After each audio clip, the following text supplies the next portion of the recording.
everyone. Grandpa Ron here again. Hope you're all having a great day and that everybody's well and happy. We're going to continue our very basic Bible study here today. We're going to look at Genesis chapter 16. You know, we've seen in the prior chapters God's dealing with Abram and how Abram was not perfect, but he trusted God, he believed in God, and God has made some promises to him. One is that he was going to have a multitude of descendants, and in the last chapter we saw that he was promised certain lands, the promised land.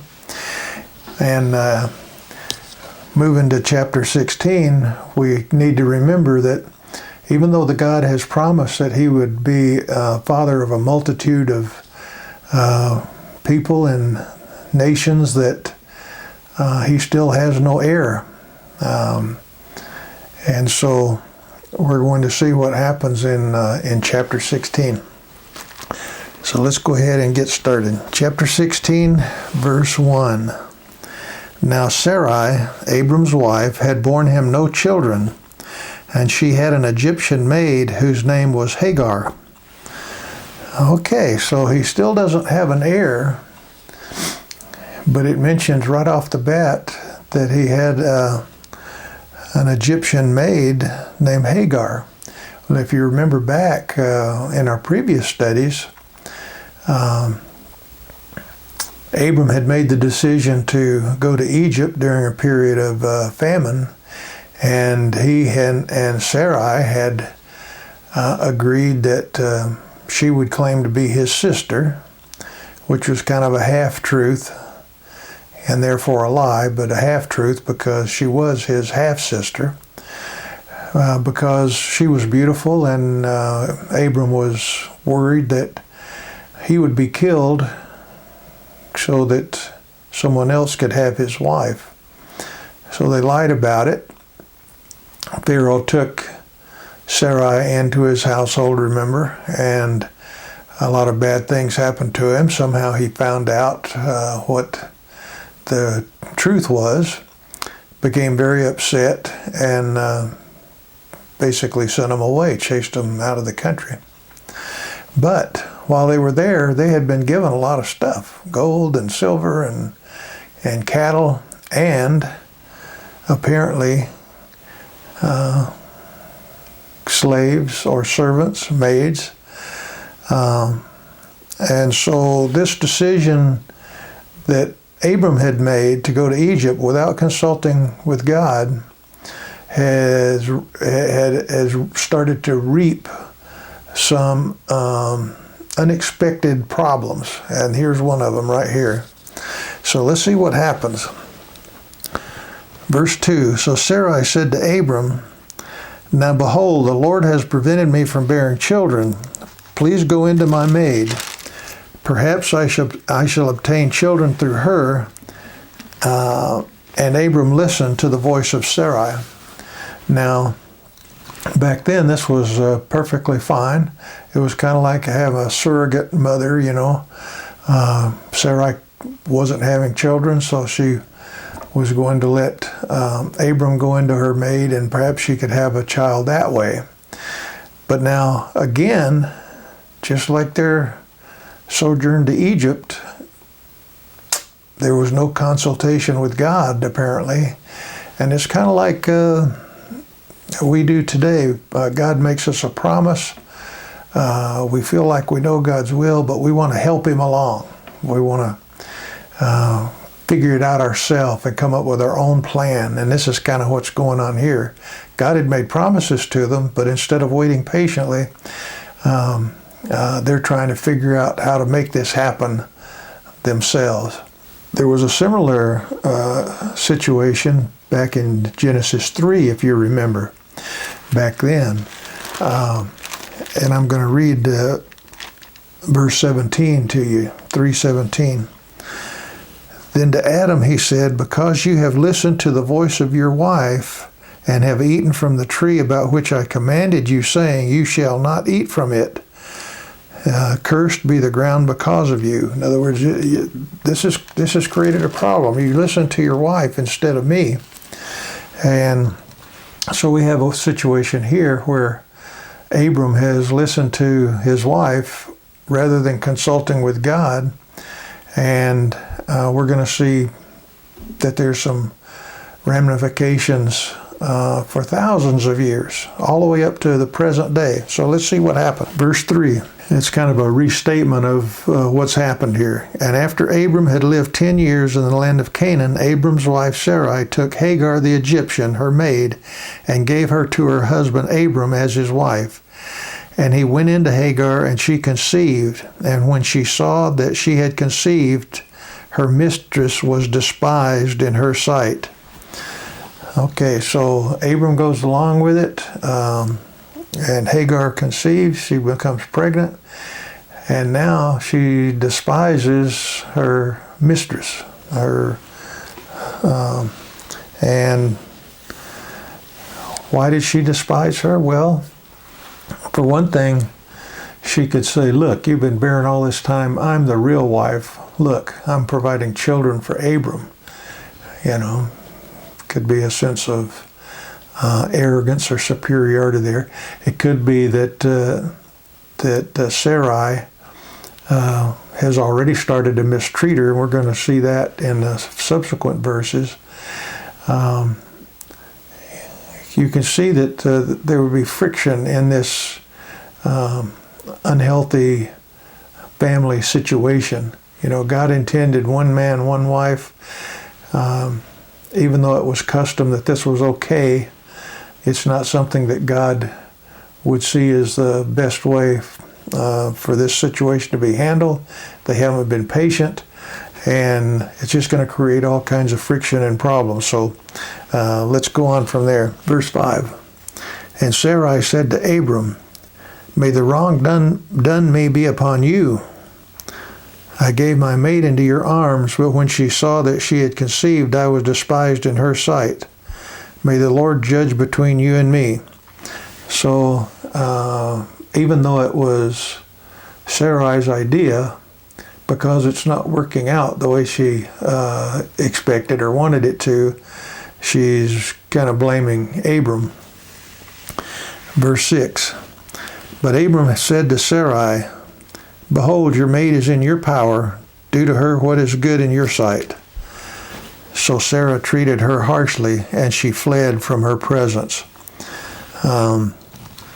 So again, this internal friction grows. This conflict between Sarai and Hagar continues to grow. So Sarah just flees to get out of her sight. Verse 7. Now the angel of the Lord found her by a spring of water in the wilderness by the spring of the way to Shur. And he said, Hagar, Sarah's maid. Notice he doesn't say Abram's wife.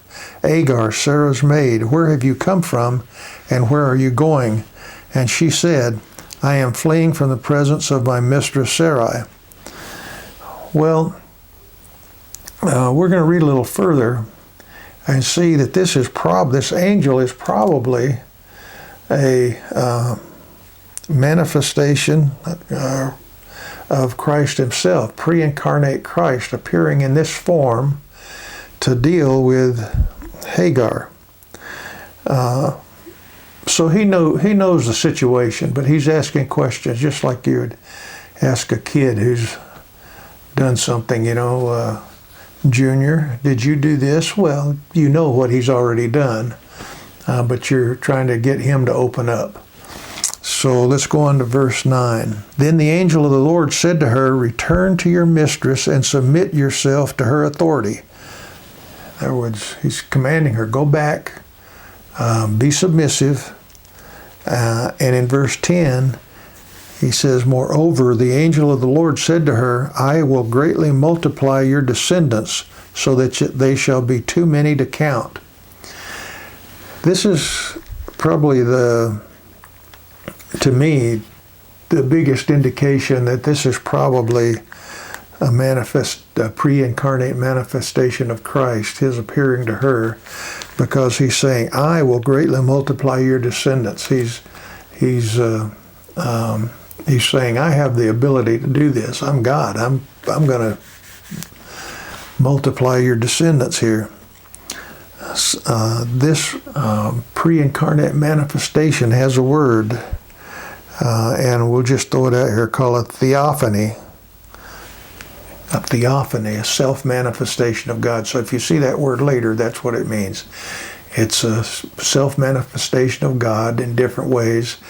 And here he's appeared as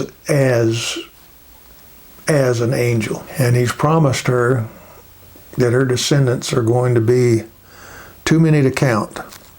Now, he'd already promised to Abram the same thing. And so really, this is a continuation of the promise to Abram, because Hagar is going to bear a child to Abram. Okay, verse 11. The angel of the Lord said to her further, Behold, you are with child, and you shall bear a son, and you shall call his name Ishmael, because the Lord has given heed to your affliction. Ishmael means God hears. Verse 12. And he will be a wild donkey of a man. His hand will be against everyone, and everyone's hand will be against him, and he will live to the east of all his brothers. You and I would think calling him a donkey of a man would be kind of an insult, but back then, a donkey was respected and revered, and was a hard worker and powerful. And so this wasn't a dig against her future offspring. He says his name is going to be Ishmael. Verse 13. Then she called the name of the Lord who spoke to her, Thou art a God who sees. For she said, Have I even remained alive after seeing him? She recognized that she had seen God manifesting himself. She didn't know it was pre-incarnate Christ, but she knew that she had had an encounter with God himself. And so she recognizes it right away. And verse 14 says, Therefore the well was called Bir Lahai Roi, because it's between Kadesh and Bered. So Hagar bore Abram a son, and Abram called the name of his son, whom Hagar bore Ishmael. I would assume Hagar had related this encounter to Abram, and that's why he named him Ishmael, in conformity with what God had commanded Hagar. And verse 16, and Abram was 86 years old when Hagar bore Ishmael to him. So he's already, getting on up in years. The one thing to note here, which is going to play out over thousands of years, is that Ishmael is going to be almost untamable, and Ishmael's descendants are going to be apart from Abram's other descendants, and we're going to see later that his descendants are going to live in continual defiance of Abram's other descendants. Even today, many Arabs claim Ishmael as their forefather and Palestine as their land, because that's where Ishmael would reside. So here we have thousands of years ago the stage being set for this constant conflict between the Jews and the Arabs, created, yes, through God's will, but through the disobedience of Abram and Sarai by going ahead with their own plan rather than being patient and waiting on the Lord. So very, very interesting. We're seeing the stage set for thousands of years of hostility and fighting, lasting even up until today. Now in the next chapter, we're going to shift to some various things that occur prior to the birth of Isaac, which is going to be recounted in chapter 21. But a long time span is going to occur where Abram and Sarai are going to have to continue to be patient and wait and wait and wait. And during this time, we don't know what's going on in their mind regarding Ishmael other than what's revealed to us in God's Word. So let's see how this plays out starting next time. Hope this has been meaningful to you, and we'll start again next time in chapter 17. Thanks for watching and studying with me. We'll see you next time. Bye-bye.